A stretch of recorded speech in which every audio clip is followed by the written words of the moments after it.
台湾有事、それは日本有事です。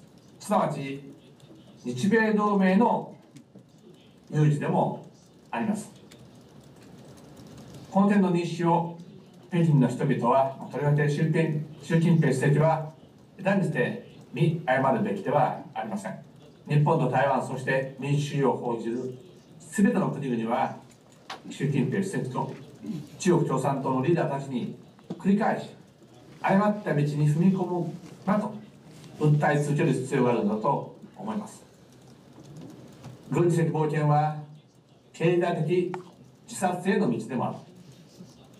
経済力、軍事力を充実させ、力において決意を示し続けると同時に、理性の言語で中国に自国の国益を第一に考えるなら、両岸関係には平和しかないということを繰り返し説いていかなければならないと思います。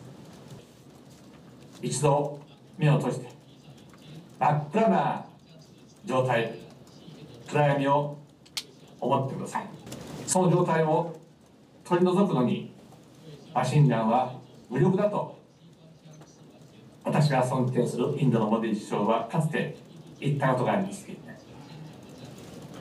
一本のろうそくがあればいい、そこに火を灯すキャンドルの明かり、それが民主主義だ。モディ首相はそう続けました。台湾の民主化は25年の歳月を経てきました。人が大人になる年月です。世界は台湾の民主主義における成熟を知る必要がある。